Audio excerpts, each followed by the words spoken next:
Space missions के दौरान अब तक 18 एस्ट्रोनॉट्स अपनी जान गंवा चुके हैं। इनमें से कोई भी मौत नेचुरल तरीके से नहीं हुई। ये सभी मौत किसी टेक्निकल फॉल्ट या फिर स्पेस डिजास्टर की वजह से हुई है। स्पेस शटल कोलंबिया, जिसका री एंट्री के वक्त स्ट्रक्चर फेल हो गया था और 7 एस्ट्रोनॉट्स ने अपनी जान गंवा दी। इनमें से एक हमारी कल्पना चावला भी थी। सोयूज 11, इसका भी री एंट्री के वक्त एयर वेंट फट गया था, जिसमें 3 एस्ट्रोनॉट्स ने अपनी जान गंवा दी। स्पेस शटल चैलेंजर, जो कि लॉन्चिंग के वक्त 46,000 फीट की ऊंचाई पर जाकर ब्लास्ट हो गया था, जिसमें 7 के 7 क्रू मेंबर्स की जान चली गई। अगर टेक्निकली देखा जाए तो यही वो 3 एक्सीडेंट थे जो स्पेस में हुए। सोयूज 1 कैप्सूल, जिसका री एंट्री के वक्त पैराशूट ना खुल पाने की वजह से एक्सीडेंट हो गया था और इसमें बैठे एक क्रू मेंबर की जान चली गई थी। ये सभी एक्सीडेंट अर्थ की ग्रेविटी में ही हुए, इसलिए इन सभी एस्ट्रोनॉट की डेड बॉडीज को अर्थ पर ही कलेक्ट कर लिया गया था। लेकिन हम नहीं जानते कि किसी स्पेस मिशन के दौरान किसी एस्ट्रोनॉट की मौत हो जाए तो उसकी डेड बॉडी के साथ क्या होगा। आज इस वीडियो में हम इसी टॉपिक पर बात करेंगे। मान लीजिए 4 एस्ट्रोनॉट अपनी स्पेस शटल में मंगल ग्रह से वापस अर्थ पर आ रहे हैं। अर्थ पर पहुंचने के लिए अभी उन्हें 1 महीने का सफर तय करना है। तभी उनमें से किसी एक एस्ट्रोनॉट की किसी अनएक्सपेक्टेड रीजन की वजह से मौत हो जाती है, जैसे हार्ट अटैक, दम घुटना या कोई भी रीजन। तो ऐसे में बचे बाकी क्रू मेंबर्स उस डेड बॉडी का क्या करेंगे? क्या वो इसे पृथ्वी तक अपने साथ लेकर आएंगे? ध्यान रखिए, अभी उन्हें पृथ्वी तक पहुंचने में 1 महीना लगने वाला है, या फिर वो इस डेड बॉडी को खुले स्पेस में शटल से बाहर फेंक देंगे। चलिए दोनों ही कंडीशंस में देखते हैं हमारे महान एस्ट्रोनॉट की बॉडी के साथ क्या होने वाला है। मान लीजिए बाकी के क्रू मेंबर्स उस डेड बॉडी को स्पेस में खुला छोड़ देते हैं, स्पेस सूट के बिना। जी हाँ, अगर क्रू मेंबर्स समझदार होंगे तो वह उसके स्पेस सूट को अपने पास ही रखेंगे, क्योंकि स्पेस सूट तो एस्ट्रोनॉट को स्पेस में जिंदा रखने के लिए होता है। जैसे एक स्पेस शटल में वातावरण को एकदम धरती जैसा बनाया जाता है, जैसे कि उसमें धरती की तरह ऑक्सीजन, टेम्परेचर और एयर प्रेशर का पूरा ख्याल रखा जाता है। ठीक उसी तरह एक स्पेस सूट भी एक स्पेस शटल ही होता है,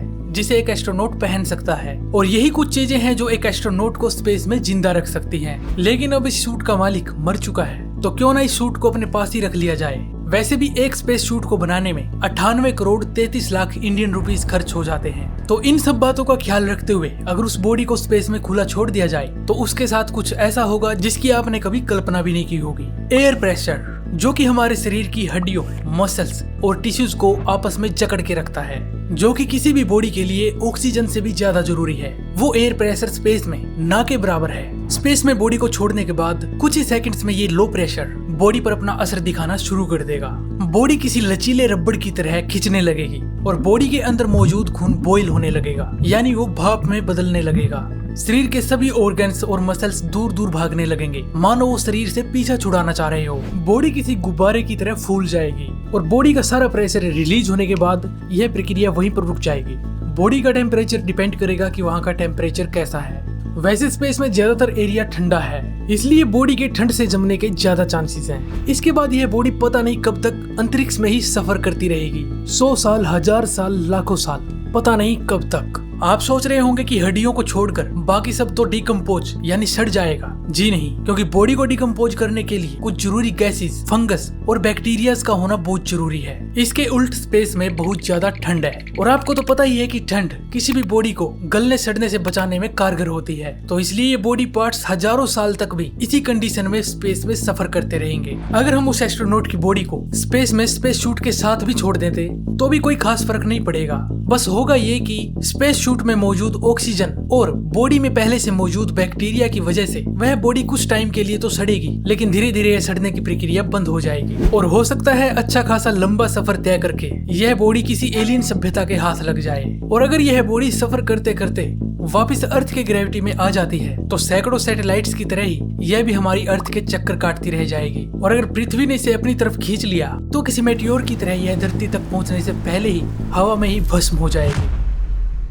अब देखते हैं दूसरा रास्ता, यानी उस डेड बॉडी को स्पेस शटल में अपने साथ रखना जब तक हम धरती पर नहीं पहुंच जाते। अब हमारे क्रू मेंबर्स की मुश्किलें बढ़ने वाली हैं, क्योंकि स्पेस शटल्स में लिमिटेड जगह होने की वजह से ज्यादा रूम्स नहीं होते। सभी क्रू मेंबर्स को एक ही रूम से काम चलाना पड़ता है। ऐसे में यह डेड बॉडी कुछ टाइम के बाद सड़ने लग जाएगी और इसकी बदबू पूरे स्पेस शटल में फैल जाएगी। और यकीन मानिए, इस बदबू से बचने का हमारे एस्ट्रोनॉट्स के पास कोई भी तरीका नहीं है। लेकिन कम तापमान के जरिए बॉडी के सड़ने की प्रक्रिया को धीमा किया जा सकता है। और स्पेस शटल में एक जगह ऐसी होती है जहाँ पर तापमान काफी ठंडा होता है। उसे हम स्पेस शटल का डस्टबिन भी कह सकते हैं, क्योंकि स्पेस शटल का सारा वेस्ट वहीं पर इकट्ठा किया जाता है और उस कचरे के अंदर बदबू ना फैले, इसलिए उसके तापमान को काफी ठंडा रखा जाता है। अब 1 महीने तक उस डेड बॉडी को सेफ रखने का और बदबू से बचने का मात्र यही तरीका है। क्या किसी एस्ट्रोनॉट की बॉडी के साथ ऐसा करना ठीक है?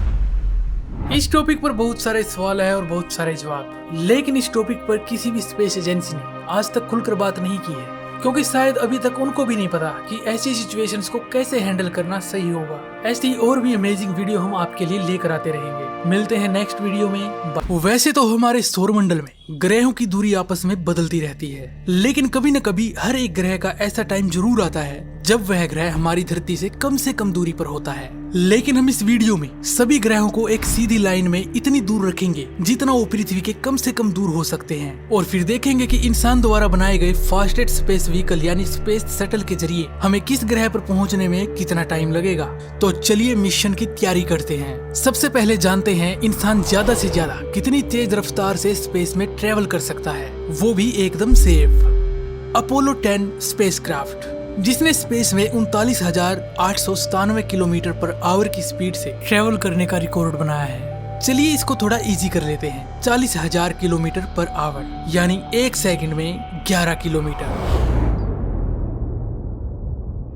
वैसे इससे कई गुना ज्यादा तेज स्पीड एक और स्पेसक्राफ्ट ने हासिल की है, लेकिन वो काम कुछ अलग तरीके से हुआ था। आगे आने वाले वीडियोस में हम उसके बारे में बात करेंगे। फिलहाल तो हमारे पास 40,000 किलोमीटर पर आवर की स्पीड से दौड़ने वाला ही स्पेसक्राफ्ट है। वीडियो ज्यादा लंबी ना हो, इसलिए हम सिर्फ कम से कम दूरी के बारे में बात करेंगे। वैसे अपनी जनरल नॉलेज के लिए हर प्लेनेट की पृथ्वी से ज्यादा दूरी आप यहाँ पे देख सकते हैं। अगर ग्रहों का ऑर्डर सूर्य से शुरू करें तो सबसे पहले नंबर पर आता है मर्क्यूरी, जिसकी धरती से कम दूरी होती है 7 करोड़ 70 लाख किलोमीटर। हमारे फास्टेस्ट स्पेसक्राफ्ट के जरिए हमें यहाँ तक पहुँचने में 80 दिन का टाइम लग जाएगा। उसके बाद है वीनस, धरती से कम दूरी 6 करोड़ 10 लाख किलोमीटर, जिस पर पहुँचने में हमें 64 दिन का टाइम लग जाएगा। उसके बाद आता है हमारा प्यारा मून, दूरी 3,60,000 किलोमीटर। वैसे असलियत में देखा जाए तो इंसान सिर्फ 12 घंटों में चांद पर पहुंचने में कामयाब हो चुका है, लेकिन हमारे हिसाब से हम 9 घंटे में चांद पर पहुंच जाएंगे। उसके बाद आता है हमारा पड़ोसी ग्रह मार्स, दूरी 5 करोड़ 46 लाख किलोमीटर दूर, जिस पर हम 56 दिन में पहुंच जाएंगे।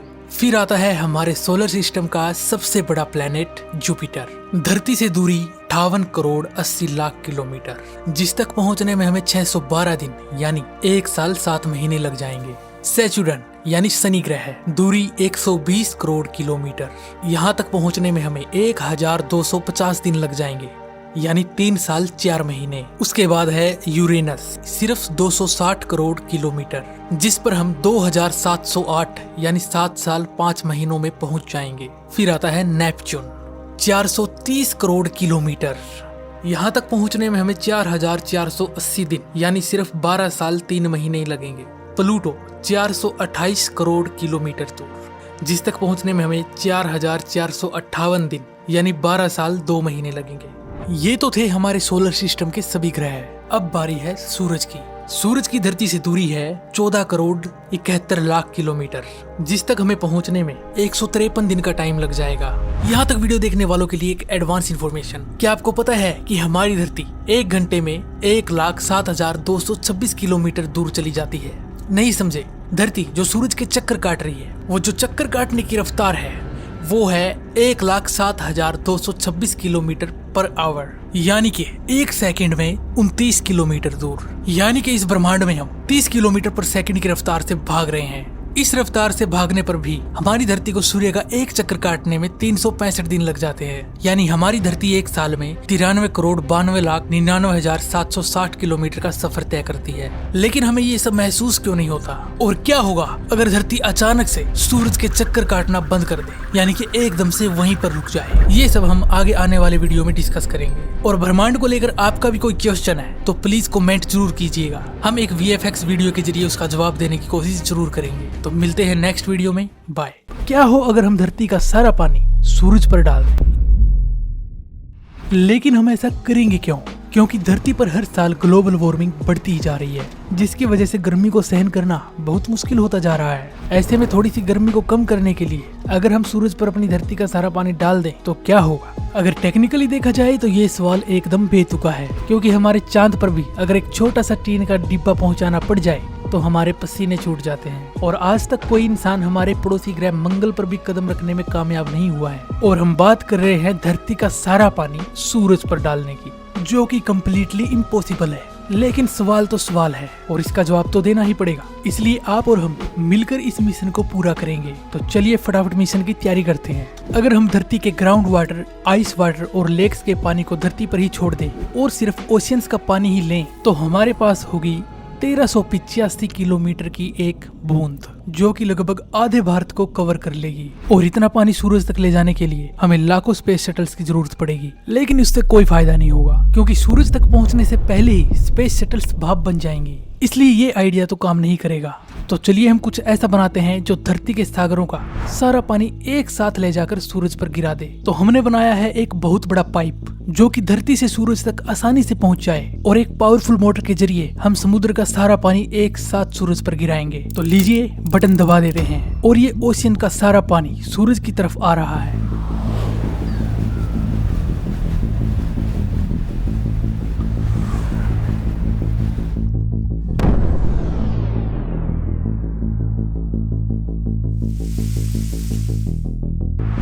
बस हवा निकल गई।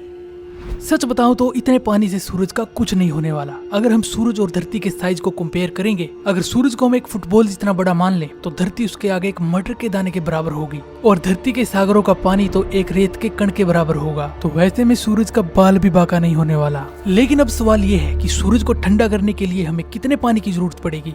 इसके लिए हमें जितनी बड़ी बूंद हमारे पास मौजूद है वैसी ही 52 करोड़ बूंदे चाहिएंगी, जिसका साइज लगभग ऐसा होगा। तो चलिए अब इसको सूरज पर डाल देते हैं। तो क्या अब सूरज ठंडा हो जाएगा? जी नहीं, अब आपका यहाँ से भागने का टाइम आ गया है, क्योंकि सूरज की आग में और धरती पर जो आग जलती है उसमें बहुत फर्क होता है। यूजुअली हम जो आग जलाते हैं वो आग केमिकल रिएक्शन और ऑक्सीजन की वजह से जलती है, और जब हम उस आग पर पानी डालते हैं तो उसके लिए ऑक्सीजन का रास्ता ब्लॉक हो जाता है और वह आग बुझ जाती है। लेकिन सूरज के साथ ऐसा नहीं है। सूरज की आग किसी केमिकल रिएक्शन या फिर ऑक्सीजन की मदद से नहीं जल रही। सूरज के अंदर जो आग है ये बेसिकली आग नहीं है, ये एक न्यूक्लियर फ्यूजन है। आसान भाषा में बोले तो ये एक एनर्जी है जो कि बहुत गर्म है। असल में सूरज बहुत सारी हाइड्रोजन की लेयर से मिलकर बना है, और हाइड्रोजन के पॉजिटिव प्रोटॉन्स एक दूसरे से दूर भागते रहते हैं, लेकिन सूरज की मैसिव ग्रेविटी उन्हें दूर नहीं जाने देती। यूँ समझ लीजिए ये प्रोटॉन्स आपस में लड़ते रहते हैं, जिसकी वजह से एक एनर्जी पैदा होती है, और यही एनर्जी सूरज की आग बनती है। तो हम कह सकते हैं कि सूरज को जलने के लिए ऑक्सीजन की जरूरत नहीं है, इसे जरूरत है हाइड्रोजन की। और हम सभी जानते हैं कि पानी हाइड्रोजन और ऑक्सीजन से मिलकर बना है, इसलिए पानी सूरज के लिए एक ईंधन का काम करता है। ये कुछ ऐसा ही है मानो जंगल की आग हम पेट्रोल से बुझा रहे हो। इतना सारा पानी डालने के बाद सूरज का मास और भी ज्यादा बढ़ जाएगा, और मास के साथ ग्रेविटी भी बढ़ेगी, और साथ ही बढ़ेगी उसकी एनर्जी, यानी गर्मी घटने की बजाय और भी कई गुना ज्यादा बढ़ जाएगी। और हो सकता है कि ग्रेविटी बढ़ने के कारण यह अपने आसपास के सभी प्लैनेट्स को निगल जाए। इसलिए अब हमारे लिए सूरज से जितना हो सके उतना दूर भागकर किसी एक्सो प्लैनेट को ढूंढने के सिवाय कोई रास्ता नहीं है। लेकिन हम एक इम्पोर्टेंट चीज अभी भी भूल गए हैं। याद कीजिए, जब हमने धरती के समुद्रों का सारा पानी सूरज पर डाल दिया था, उसके बाद धरती का क्या हाल हुआ होगा? आइए डिटेल में समझते हैं। एक्सपेरिमेंट करने से पहले हमने नहीं सोचा कि समुद्र की पूरी मरीन लाइफ अब जिंदा नहीं बचेगी। समुद्र में मौजूद काई और मूंगा की चट्टानें अब सूख जाएंगी। लेकिन हमें इनका क्या करना था? जरा रुकिए, शायद आपको नहीं पता कि धरती पर मौजूद जितनी भी ऑक्सीजन है उसका 50 से 80% प्रोडक्शन इन्हीं की वजह से होता है। सो अब ऑक्सीजन मास्क लगाने का टाइम आ गया है, यानी धरती पर अब सिर्फ धरती ही होगी, सिर्फ और सिर्फ धरती। यानी धरती पर ओशियंस नहीं होंगे तो बादल भी नहीं बनेंगे, और बादल नहीं बनेंगे तो बारिश कैसे होगी? यानी अब जो बारिश होगी वो हमारी जिंदगी की आखिरी बारिश होगी। जंगलों में आग लगनी शुरू हो जाएगी, सभी जानवर अपनी जान बचाने के लिए इधर उधर भागने लगेंगे, लेकिन भागकर जाएंगे कहाँ? क्योंकि धरती पर मौजूद सारी वनस्पति एकदम से सूख जाएगी, कोई भी एरिया रहने लायक नहीं बचेगा और कुछ ही दिनों में यह धरती रेगिस्तान में बदल जाएगी। लेकिन रेगिस्तान में भी तो लोग जिंदा रहते हैं, जी हाँ बिल्कुल रहते हैं, लेकिन पानी तो उन्हें भी पीना पड़ता है और अब हमारे पास सिर्फ ग्राउंड वाटर ही बचा है, यानी पानी की आखिरी बूंद तक को पाने के लिए लोग आपस में लड़ेंगे।